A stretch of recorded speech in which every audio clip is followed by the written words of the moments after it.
Hi, Trevor here, reflecting on life through music. Thank you for stopping by.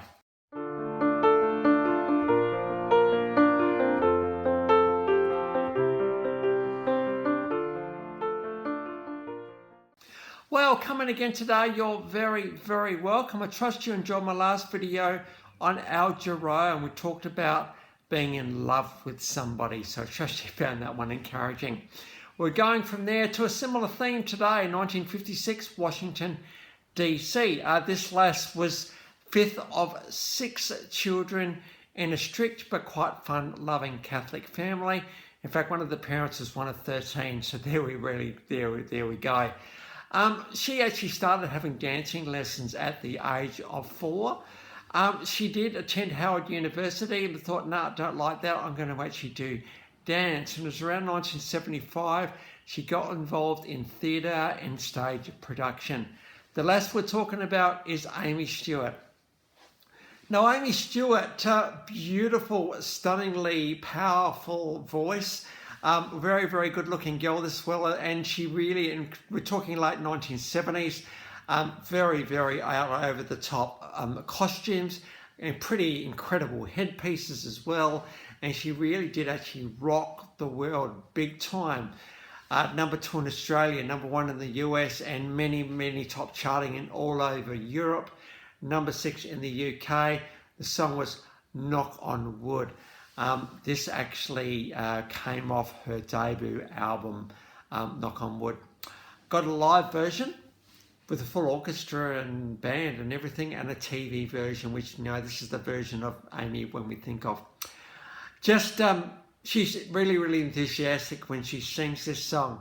And why wouldn't you want to be?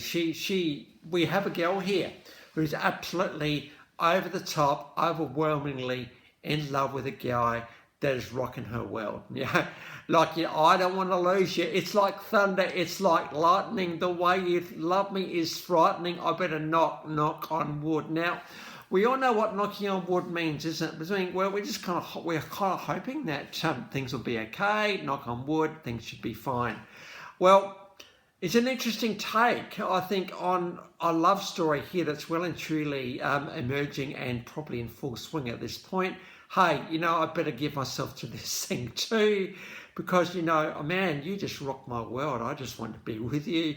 Thunder, lightning, the way you love me is frightening. You know, it's pretty cool what's going on here. So I'm all in. This concept of being all in, you know, it's interesting, isn't it? Like, when do we decide, you know, we meet someone, it's going really, really well, and thinking, well, got nothing to lose, really, do I? So I'm going to go all in, and I'm just going to give myself completely to that other person. What a beautiful thing to be, first of all, in the giving side of that, and also the receiving side of that as well. There's nothing better than having someone that is all in love with you, that we talked about last time with Al Jarreau.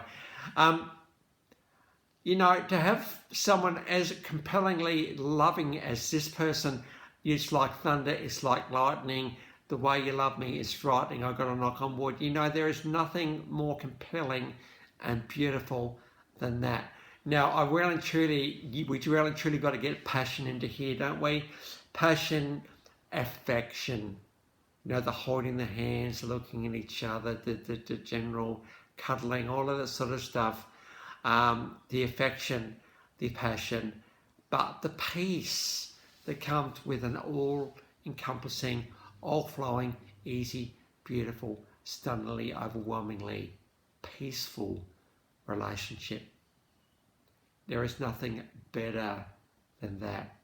There really isn't. As you can tell, I am talking from personal experience here too, that you cannot believe you're in something as good as this, but you are, and you know, and the person's really glad that you're there, and you're loving them back, and all the rest of the stuff that you do, you know.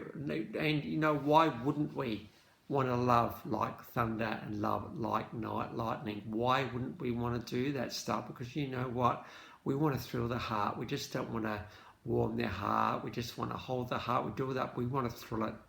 We want to thrill it. We want to overwhelm it with love. that is so nourished and so full and so rich on love that it can't help but grow. And let's face it, in this day and age of life, life, as we know, has all sorts of twists and turns in it, and our nervous system is thinking, what the hell just happened? And I'm frazzled and I'm stressed and I'm just all over the shop really, and I really just need a bit of peace. But no, being on ourselves only gets so far. It's when the other person comes along, I think this gets us over that edge into just an absolute place of overwhelming bliss. It's an absolutely beautiful thing. So if you are in a relationship, all in, guys, all in. We don't need to knock on wood. We can trust this thing, can't we? Because it is absolutely stunningly beautiful.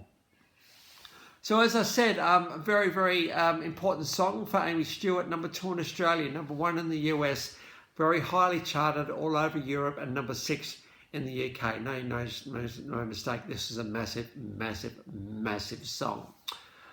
It was around the late 1970s, so that the disco kind of thing was finishing. As we know how big disco was in that late 1970s with movies like Saturday Night Fever and Amii Stewart. Well and truly it was disco when this song came out, but there was a little bit of an edge to it as well at the same time.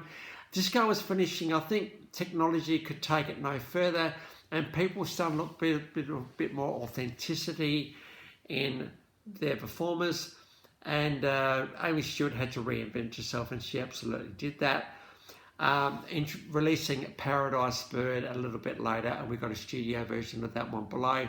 It's nice to see her in a little bit more reflective thing here. It's one thing to have a full-blown pop song, it's another thing to have a bit of a ballad to well and truly really show off her voice.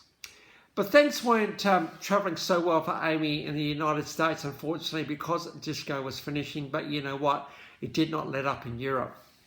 And she was big over there for quite a long time. And because of that, she did move to Italy around 1980. So I think we can say Amii Stewart has contributed well and truly to this legacy of this thing called music. Because between 1979 and 2012, how long is that career, by the way? We're talking 33 years of career, 16 studio albums. Even though she is known for Knock on Wood, probably her big, massive hit, 16 studio albums, 1 live album, 8 compilation albums, and 40 singles. We're not sure how many albums she has sold, but given the success of Knock on Wood, quite a few I would have thought. And so the clips of those 3 clips are in the description below, and I've also included my last video from Al Jarreau. If you want to recap on him, feel free. Well, if this is your first time to Life Reflections for Music, or you've come back for another one, how great to see everybody here. Well, next time we're going to get on to Benson Boone. So until then, I'll catch you around. Bye for now.